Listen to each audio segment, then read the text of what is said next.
আসসালামু আলাইকুম। আমরা আজকে দেখব কিভাবে নির্ভুলভাবে উচ্চতর গ্রেডের আবেদন করা যায়। তার জন্য প্রথমে আমাদের দেখতে হবে উচ্চতর গ্রেডের জন্য কি কি কাগজপত্র লাগে।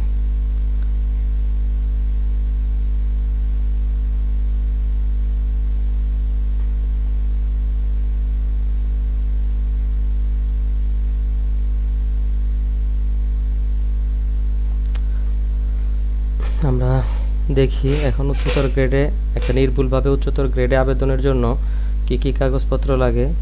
আমরা এখানে তালিকা থেকে দেখতে পাচ্ছি প্রথমে 1 নম্বরে লাগবে এসএসসি পরীক্ষা কিংবা এসএসসি অথবা সমমানের সার্টিফিকেট, 2 নম্বরে এইচএসসি অথবা সমমানের সার্টিফিকেট, 3 নম্বরে বিএ অথবা সমমানের সার্টিফিকেট, 4 নম্বরে এমএ অথবা সমমানের সার্টিফিকেট, 5 নম্বরে অন্যান্য সার্টিফিকেট, 6 নম্বরে বিএড সার্টিফিকেট,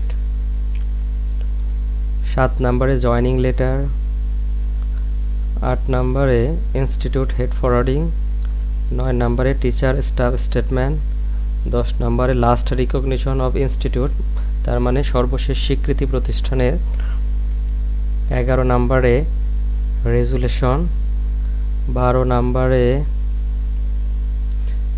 এক্সপিরিয়েন্স সার্টিফিকেট, 13 নম্বরে প্রফেশনাল সার্টিফিকেট তার মানে পেশাগত সনদ, 14 নম্বরে ফিল আপ কারেকশন ফর্ম, 15 নম্বরে নন ব্রেক অফ সার্ভিস তার মানে বিরতিহীন সনদ, 16 নম্বরে অ্যাপয়েন্টমেন্ট লেটার, 17 নম্বরে মানে রিলেটেড এমপিও কপি তার মানে উচ্চতর গ্রেড পাওয়ার জন্য আবেদনের জন্য যে এমপিও কপি এর সাথে সম্পর্কিত ওইগুলা, 18 নম্বরে অ্যাপ্রুভাল লেটার অফ প্রেজেন্ট এসএমসিজিবি তার মানে কমিটি অনুমোদনের কপি, 19 নম্বর হচ্ছে আদার্স তার মানে অন্যান্য যদি কোনো ডকুমেন্ট থাকে এখানে অ্যাড করতে হবে। এখন আমরা আমাদের আবেদন করতে হলে প্রথমে আমাদের এই তথ্যগুলো আগে স্ক্যান করে কম্পিউটারে রাখতে হবে। আমি ইতিমধ্যেই কম্পিউটারে স্ক্যান করে রেখেছি, আমি আপনাদের একটা একটা করে দেখাচ্ছি।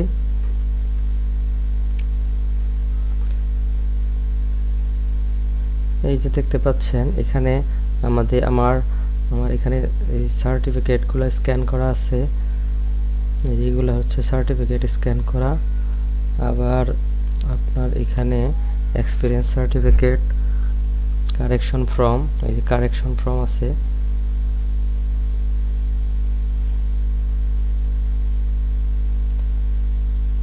দেখাই এটা হচ্ছে কারেকশন ফর্ম। তারপরে এটা হচ্ছে ইনস্টিটিউট হেড ফরওয়ার্ডিং, এটা হচ্ছে জয়েনিং লেটার, এটা হচ্ছে প্রতিষ্ঠানের সর্বশেষ স্বীকৃতি, এটা যদি কোনো ডকুমেন্ট না থাকে কিংবা প্রয়োজন না হয় তাহলে সেক্ষেত্রে নট অ্যাপ্লিকেবল। তারপরে কর্মবিরতিহীন সনদ যেমন নন ব্রেক অফ সার্ভিস, তারপরে প্রফেশনাল সার্টিফিকেট,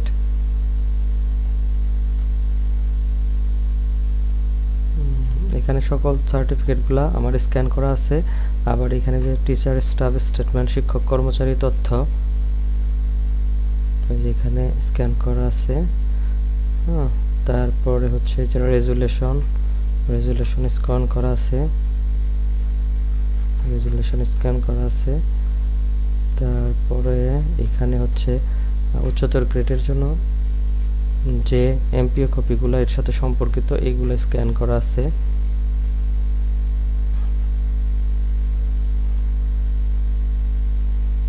সর্বশেষ এখানে লেখাই আছে ফার্স্ট এমপিও, লাস্ট এমপিও, এবং কি এর মধ্যে আরও যদি কোনো এমপিও কপি থাকে যেটা উচ্চতর গ্রেডের সাথে সম্পর্কিত এগুলো একসাথে পিডিএফ বানাতে হবে। এখন আমরা আবেদন প্রক্রিয়া চলে যাই।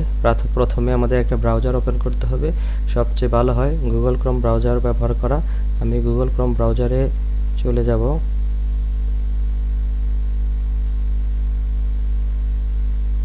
এরপর এরপর আমি ইএমআইএসে ঢুকবো, লগ ইন করবো। ইএমআইএস থেকে প্রতিষ্ঠানের ইন নাম্বার পাসওয়ার্ড দিয়ে ঢুকতে হবে। ইএমআইএসে প্রতিষ্ঠানের ইন নাম্বার পাসওয়ার্ড দিয়ে আমরা সাইন ইন করলাম। করার পরে আমাদের সামনে এইরকম একটা পেজ প্রদর্শিত হবে। এখান থেকে আমরা এমপিওতে ক্লিক করব। আমার পেজটা এখন পর্যন্ত লোডিং হচ্ছে।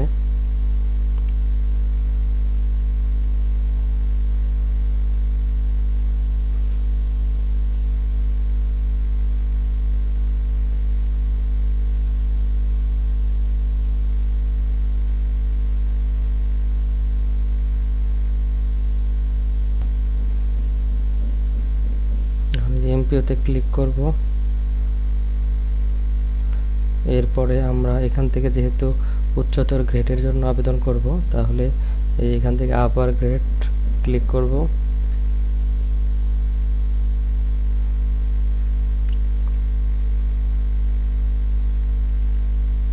তারপর এইরকম একটা পেজ প্রদর্শিত হবে। এখান থেকে আমরা শিক্ষক কর্মচারী যে শিক্ষক অথবা কর্মচারীর আমরা উচ্চতর গ্রেডের আবেদন করব, এখান থেকে সেই শিক্ষক কর্মচারীর তথ্য নাম সিলেক্ট করব, অথবা এখানে ইন্ডেক্স নাম্বার দিলে অটোমেটিক এসে পড়বে। আমরা এখান থেকে সিলেক্ট করি, সার্চ অপশনে ক্লিক করার পরে এখান থেকে আমরা বাছাই করি।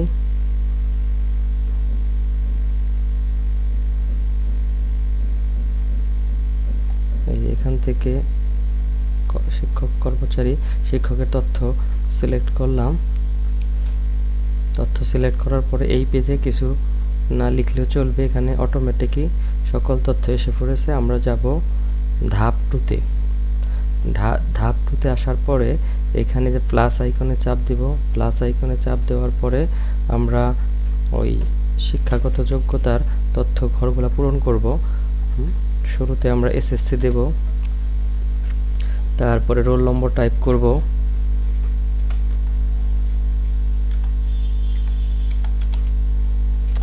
তারপরে এখানে আমরা শিক্ষাবর্ষ কিংবা সেশন লিখব, পাশের সন আমরা লিখব।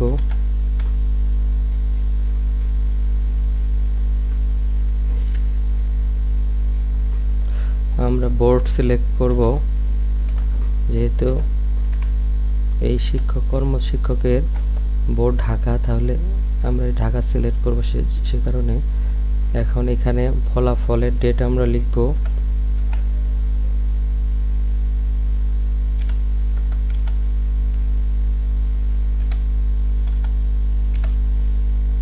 ফলাফলের ডেট আমরা লিখলাম। তারপরে আবেদন প্রার্থীর গ্রুপ সিলেক্ট করব, এসএসসির গ্রুপ সিলেক্ট করব। তারপরে ফলাফলের ধরন সিলেক্ট করব, তারপরে হচ্ছে বিভাগ সিলেক্ট করব। পরবর্তীতে এসএসসি শেষ হওয়ার পরে এইচএসসি সিলেক্ট করব। তারপরে রোল নম্বর দেব,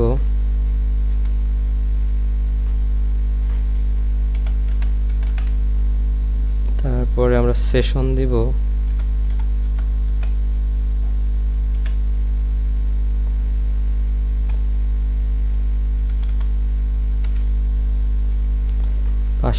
পাশের সন দেব, ভোট ঢাকা বোর্ড দেব, যেহেতু উনি ঢাকা বোর্ডের আন্ডারে পরীক্ষা দিয়েছে, যে কারণে ওনার ঢাকা বোর্ড দেওয়া হলো। ফলাফল প্রকাশের তারিখ দেব,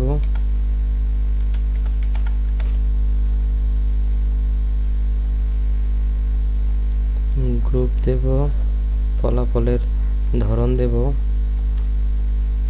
বিভাগ দেব।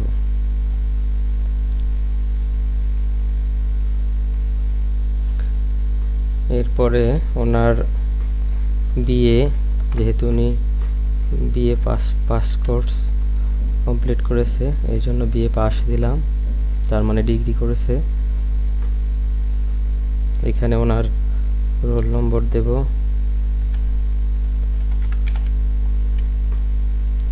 সেশন দেব,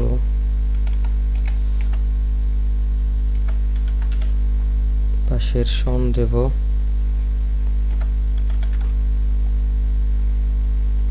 যেহেতু বিএটা হচ্ছে ন্যাশনাল ইউনিভার্সিটির আন্ডারে উনি করেছে, যে কারণে আমরা ন্যাশনাল ইউনিভার্সিটি দেব। ফলাফল প্রকাশের তারিখ আমরা দেব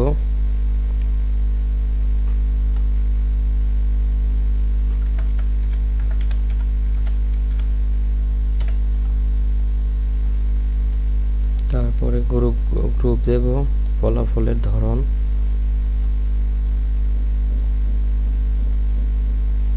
যেহেতু বিয়ের পরে উনি মাস্টার্স করেনি, যে কারণে ওনার এখানে মাস্টার্স দেব না।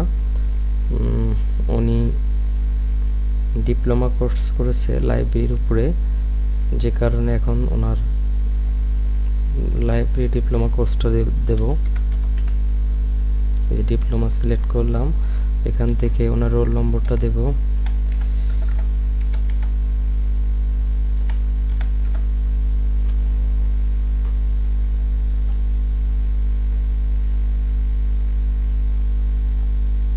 তারপর ওনার পাশের সন দেব।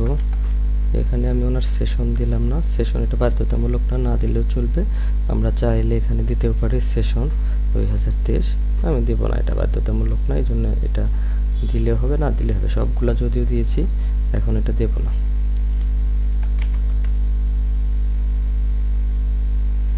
উনি রাজশাহী ইউনিভার্সিটির আন্ডারে ডিপ্লোমা লাইব্রেরি কোর্সটা করেছেন, এই জন্যে আমি রাজশাহী ইউনিভার্সিটি সিলেক্ট করব, ইউনিভার্সিটি অফ রাজশাহী। ফলাফলের তারিখটা হলো 27/11/2023। ফলাফলের তারিখ সিলেক্ট করলাম, ওনার বিষয়টা সিলেক্ট করলাম information science and library management. তারপরে ওনার ফলাফলের ধরনটা দেব, যেহেতু উনি গ্রেডিং সিস্টেমে রেজাল্ট হয়েছে ওনার 4 এর মধ্যে, উনি B+ পেয়েছে।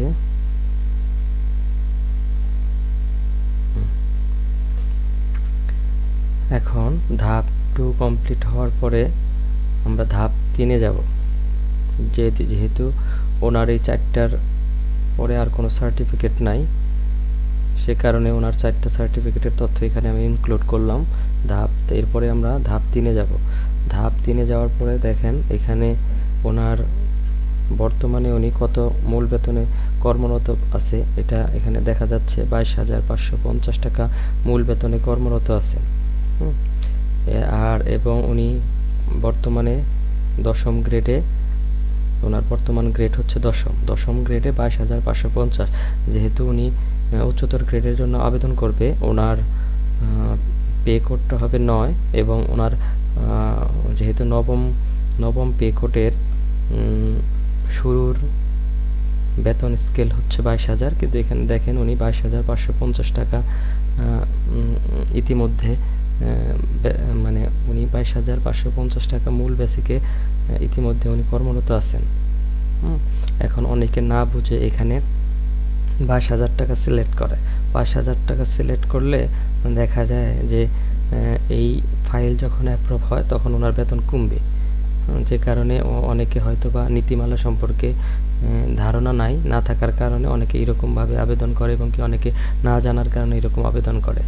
এটা নিয়ম হচ্ছে উনি যে টাকা মূল বেতনে কর্মরত আছেন তার চেয়ে এখানে বেশি সিলেক্ট করতে হবে, তাও পরের গ্রেডে। এখন দেখেন এখানে 22,000-এর পরে 23,100 আছে, আর এখানে দেখেন 22,550। এখানে 22,000 দিলে কমে, এখানে 22,000-এর পরের গ্রেডের ধাপ হচ্ছে 23,100। এখন 23,100 দিলে তাহলে এখানকার থেকে বেশি, এই যে কারণে আমরা 23,100 দিতে পারবো, তার বেশি দিতে পারবো না। এটা দিলে রিজেক্ট হয়ে যাবে, এটা দিতে পারবো না। এমপিও নীতিমালা অনুযায়ী আমরা 23,100 টাকা দিতে পারবো। 23,100 সিলেক্ট করলাম। এখন এখানে আমাদের কমিটির ধরনটা আমাদের দিতে হবে।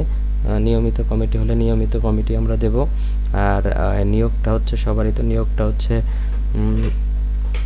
নিয়মিত কমিটির আন্ডারেই থাকে। যদি কি আরও অ্যাডহক কমিটির আন্ডারে থাকে হ্যাঁ, কিংবা কমিটি না থাকা অবস্থায় জেলা শিক্ষা অফিসারের মাধ্যমে নিয়োগ হয়ে থাকে, তাদের তো নিয়ম অনুযায়ী ভূতাপেক্ষা অনুমোদন করানো লাগে। আর ভূতাপেক্ষা অনুমোদন তো নিয়মিত কমিটির মাধ্যমে করানো হয়। এই জন্য এখানে আমরা অ্যাপয়েন্টমেন্টাল জিবি আমরা রেগুলার দেব।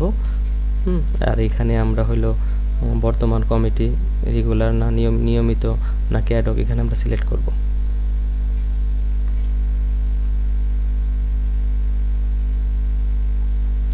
তারপরে পরিচালনা পরিষদের মেয়াদকাল এখানে দিতে হবে।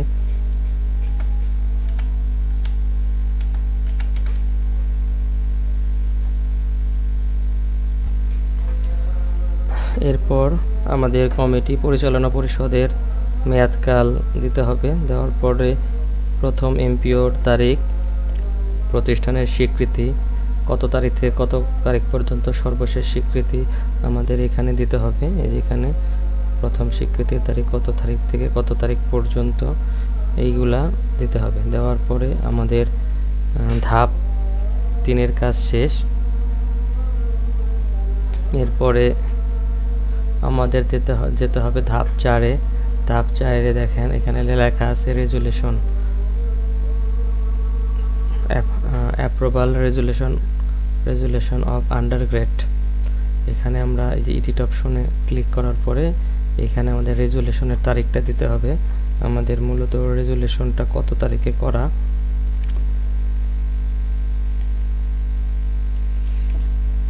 এটা এখানে দিতে হবে।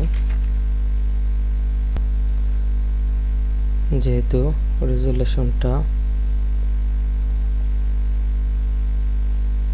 3/2/25 তারিখে করা, যে কারণে আমরা 3/2/25 রেজুলেশন তারিখ দিলাম এখানে, এবং কি মিটিং নম্বরটা দিয়ে দিলাম, মিটিং নম্বর 5। এখানে মিটিংয়ের বিবরণ, মূলত মিটিংটা হয়েছিল এখানে উচ্চতর গ্রেডে বেতন ভাতাদি প্রাপ্তি প্রসঙ্গে। হ্যাঁ, মিটিংয়ের বিবরণটা আমরা শর্টে দিয়ে দিলাম। এরপরে আমরা ধাপ 5-এ যাব। 5-এ এখানে কোনো মামলা অভিযোগ আছে কিনা, যদি থাকে এখানে সিলেক্ট করব, না থাকলে প্রয়োজন নাই, এখানে কিছু না করলেও চলবে। ধাপ 6-এ যাব। ধাপ 6 এখন আমরা ফাইল আপলোড করব। প্রথমে আমাদের লেখা আছে এসএসসি সার্টিফিকেট একাডেমি, এখানে তাহলে ক্লিক করব। ক্লিক করার পরে আমাদের যে লোকেশনে আমরা এই তথ্যগুলো রাখছি এই লোকেশনে যাব। ফাইল নির্বাচন করুন। এখান থেকে আমি যেহেতু ডেস্কটপে রেখেছি, আমি ডেস্কটপে যাব। ডেস্কটপ থেকে আমাদের এই যে নাম আছে, নাম থেকে আমরা এসএসসি যাব। এখন এখানে যে এসএসসি সিলেক্ট করলাম, এই যে আমরা ভিউ করে দেখতে পারবো। এখানে সংরক্ষণ করুনে চাপবো। আবার দ্বিতীয়তে আমরা এইচএসসি সিলেক্ট করব।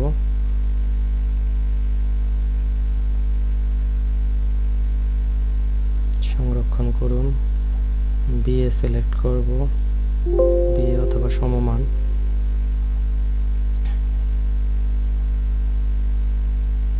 এমএ সিলেক্ট করব, যেহেতু ওনার এমএ নাই সেক্ষেত্রে ওনার এখানে আমরা not applicable Dev.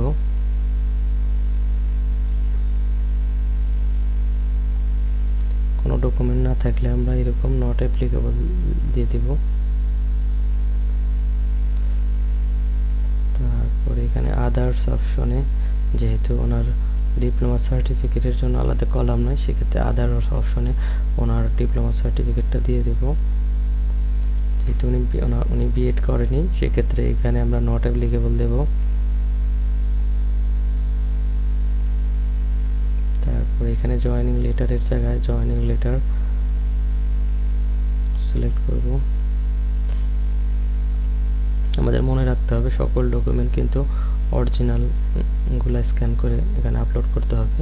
Institute head forwarding এখানে আমরা সিলেক্ট করব, আপলোড করব। তারপর এখানে টিচার স্টাফ স্টেটমেন্ট আপলোড করব।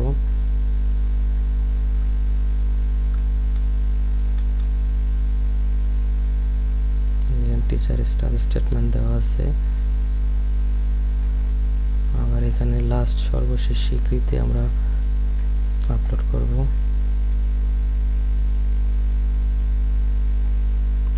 তারপরে হচ্ছে রেজুলেশন আপলোড করব।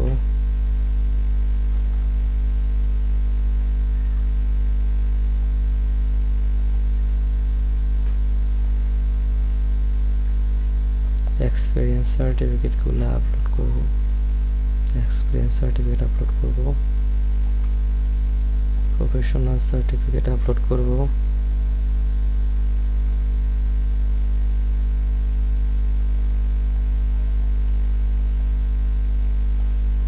কারেকশন ফর্ম আপলোড করব,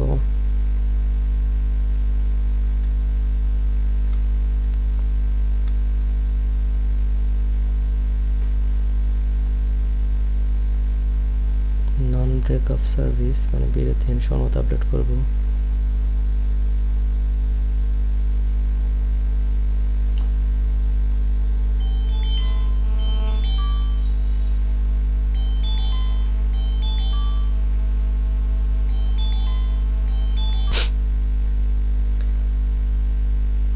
ষোলো নম্বরে আমাদের অ্যাপয়েন্টমেন্ট লেটার আপলোড করতে হবে। এখানে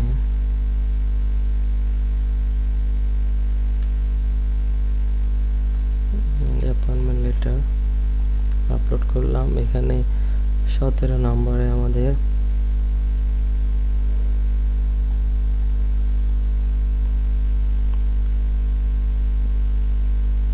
রিলেটেড এমপিও কপি আপলোড করতে হবে।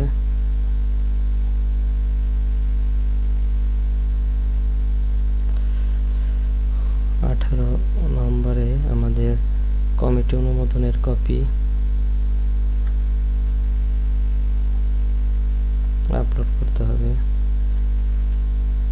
19 নম্বরে যেহেতু আরো কোনো ডকুমেন্ট আমাদের নাই অতিরিক্ত, তাহলে সেক্ষেত্রে এখানে আমরা নট অ্যাপ্লিকেবল দিয়ে দিব।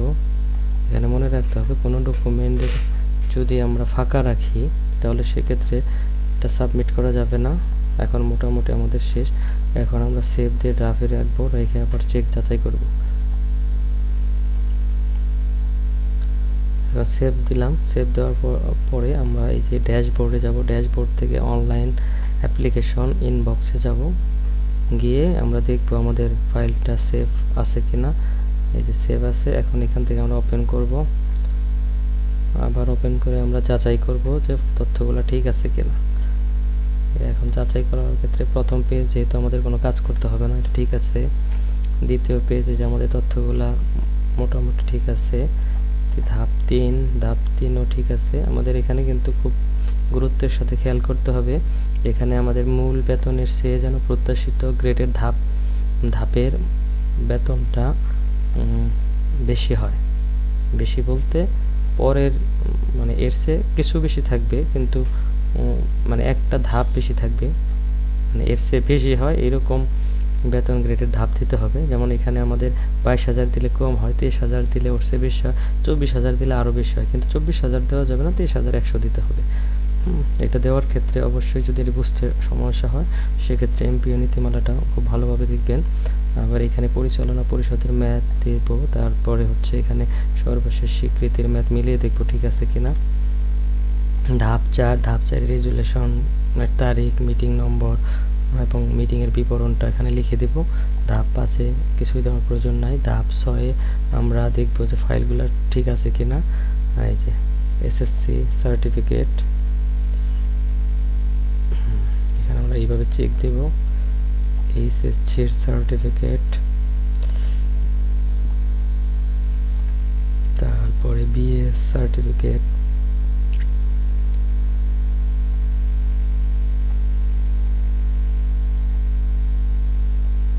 যেহেতু মাস্টার্স ওনার নাই সেক্ষেত্রে আমরা নট অ্যাপ্লিকেবল দিয়ে দিয়েছি। তারপর আদার্সের মধ্যে ওনার ডিপ্লোমা সার্টিফিকেটটা দিয়ে দিয়েছি, ডিপ্লোমার জন্য আলাদা অপশন না থাকার কারণে।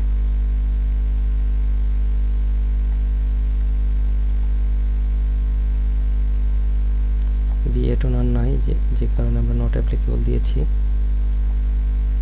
জয়েনিং লেটার দিয়েছি। ইনস্টিটিউট হেড ফরওয়ার্ডিং আমরা এই যে দিয়েছি।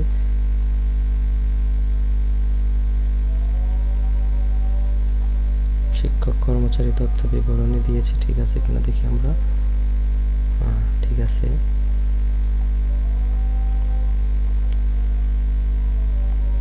সর্বশেষ স্বীকৃতি আমরা দিয়েছি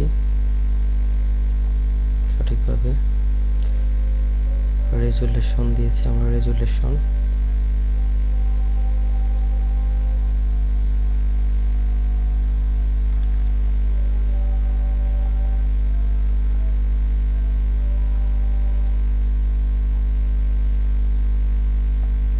অভিজ্ঞতা সনদ দিয়েছি আমরা।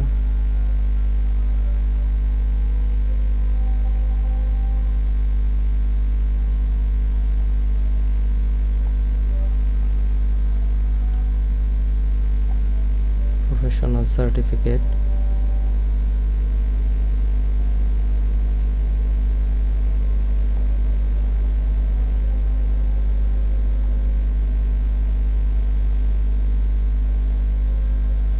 correction from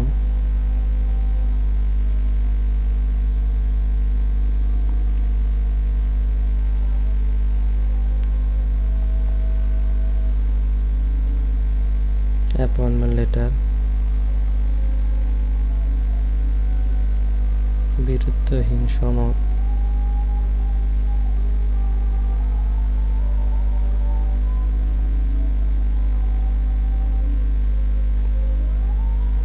কমিটি অনুমোদনের কপি, আদার্সের মধ্যে নট অ্যাপ্লিকেবল। সকল তথ্য যাচাইয়ের পর সঠিক কনফার্ম হওয়ার পরে আমরা এখানে মন্তব্যের মধ্যে লিখে দেব the application is forwarded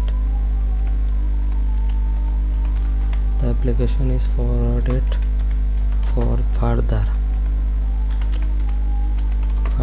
approval. The application is forwarded for further approval. মানে আবেদনটি পরবর্তী অনুমোদনের জন্য প্রেরণ করা হলো। এটা মন্তব্য লেখার পরে আমরা সাবমিট বাটনে ক্লিক করব। সাবমিট বাটনে ক্লিক করার পরে আমাদের বলবে যে আমরা এটা সাবমিট করতে চাই কিনা, তারপর ওকে চাপ দেব। ওকে চাপ দেওয়ার পরে উচ্চতর গ্রেডের ফাইলটি উপজেলা শিক্ষা অফিসে সেন্ড হবে। তখন আমরা অ্যাপ্লিকেশন লিস্ট অ্যাসিভ এইখান থেকে আমরা দেখতে পারবো যে আমাদের ফাইলটা সেন্ড হয়েছে কিনা। যেহেতু আমরা এই ফাইলটা এখন সেন্ড করব না, সেজন্য এখানে সেন্ড করিনি।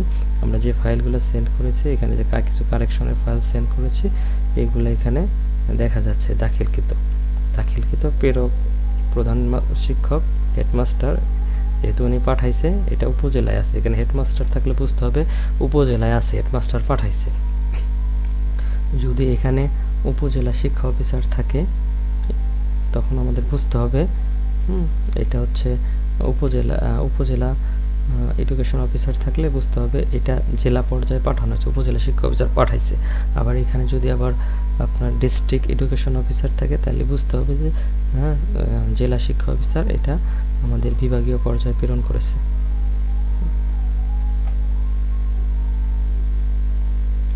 আজকের মতো উচ্চতর গ্রেডের আবেদন প্রক্রিয়ার ভিডিও টিউটোরিয়ালটি এখানেই শেষ হলো। পরবর্তী ভিডিওর জন্য অপেক্ষা করবেন আশা করি। আর কারো যদি কোনো ফাইলের ডেমো প্রয়োজন পড়ে অবশ্যই ইউটিউবে আমার সাথে যোগাযোগ করবেন। আমি আমার সর্বাত্মক চেষ্টা করব ফাইলগুলো দেওয়ার জন্য। ওকে, ভালো থাকেন। ধন্যবাদ সবাইকে।